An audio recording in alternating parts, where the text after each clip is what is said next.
All right, let's jump right into this explainer and completely demystify exactly which documents you need to get your PAN card, without any of those massive bureaucratic headaches.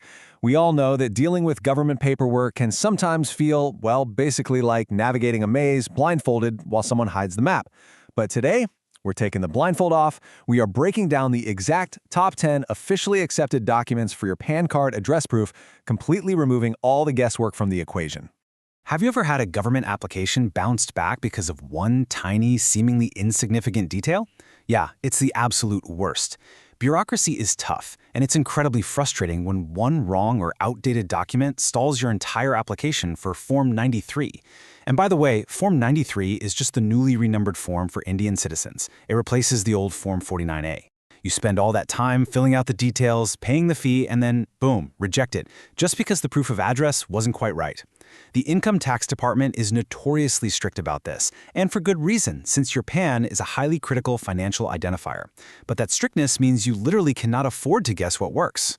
So to make this super easy to digest, here is our game plan. We've structured this explainer into 6 clear buckets. We'll cover 1, the core rule, 2, the big 4 GovIDs, 3, the 3-month rule, 4, fallback options, 5, fast tracking, and finally, 6, common mistakes to avoid. Let's get into it. Starting off with Section 1, the core rule.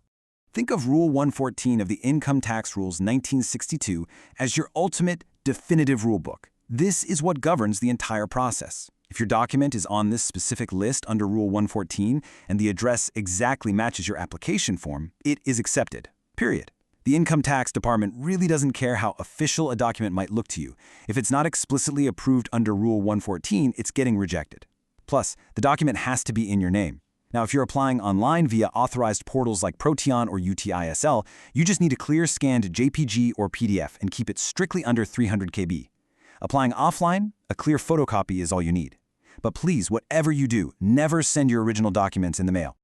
Moving right along to Section 2, the Big 4 GovIDs. There's a really crucial distinction in how the government treats our most common everyday ID cards. Notice that while your Aadhaar card and voter ID, officially called the EPIC card, have no expiry date for this specific purpose, your passport and driving license absolutely must be actively within their validity period to work. You just cannot submit an expired passport or license. This is actually a massive deal for non-resident Indians, or NRIs, who very frequently use a valid passport as a handy 2-in-1 document for both identity and residence proof. Also, a quick tip. If you've recently moved and your voter ID doesn't reflect your new address yet, you're going to have to choose a different document from this list.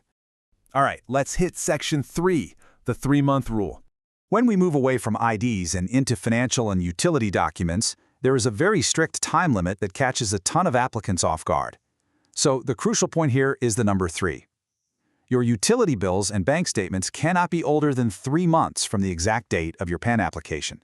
Not 4 months, not 6 months, 3. This is simply how the government ensures that the address they are registering is your current active residence, and not just someplace you lived a year ago. So what actually falls under this 3-month umbrella? Well, you can use an electricity bill, a water supply bill, a piped gas connection bill, a landline telephone bill, or a bank account statement from either a savings or a current account. And hey, as long as they fall within that strict 3-month window, you can absolutely use digital statements downloaded straight from official utility portals or your bank's net banking. The digital age has made this part a breeze. You don't need to sit around waiting for a paper statement in the mail anymore. Just log in, grab the latest PDF showing your name and current address, and you are good to upload. Now, we really need to contrast what works with what will immediately trigger a rejection, because this trips people up all the time. A landline telephone bill, that'll get you approved seamlessly, but submitting a mobile phone bill, guaranteed rejection. No way around it. It's the exact same story with banks. A statement from your savings or current account at a scheduled commercial or cooperative bank is perfectly fine, but a credit card statement, that is strictly not accepted under Rule 114. Like I said, it is a very specific, literal list, and understanding these specific boundaries is absolutely vital. Next up, Section 4, fallback options. Okay, but what if you're a student, a tenant, a homemaker, or a migrant worker, and you just don't have standard utility bills or a bank account at your current address? Take a breath, don't worry. You are not locked out of the system. You actually have some highly reliable fallback options. If you live in a rural or semi-urban area, an active India Post savings passbook works instantly. If you own property, your latest property tax assessment order is perfect. For those without any bills, a domicile certificate issued by the State Government Revenue Department does the trick beautifully. And if you truly have absolutely none of the above, Rule 114 provides a very specific format called Annexure A. You just download this certificate, fill it out, and have it officially signed and rubber-stamped by a gazetted officer, a municipal councilor, an MLA, or an MP. Let's speed things up with Section 5, Fast Tracking. If you are short on time, listen up, because this is the absolute fastest, most frictionless way to get your PAN card sorted. By utilizing the Aadhaar eKYC shortcut directly on the official income tax e-filing portal, you can bypass the entire document upload process. Seriously, skip it entirely. If your Aadhaar is linked to your active mobile number, you just authenticate with a quick OTP. The income tax portal automatically fetches your verified address straight from UIDI's central records. Because the government inherently trusts the Aadhaar database, they don't need you to upload a single PDF or JPG. You literally receive your EPAN in minutes. It's a brilliant illustration of how integrated digital infrastructure can save you hours of annoying paperwork. And finally, Section 6, Common Mistakes to Avoid. Before you confidently hit that submit button on the Protein or UID TSL portals, let's just make sure you don't stumble where so many others fail. The number one reason for application delays? A name mismatch. Your name, and yes, that includes your initials, on your proof of address must exactly match the name you entered on Form 93. Even minor spelling variations can cause huge headaches. Second, like I stressed earlier, never send your original documents if you're applying offline, only send clear photocopies. If you're going the online route, make sure your digital scans are crisp, totally legible, and firmly under that 300 KB file size limit in JPG or PDF format.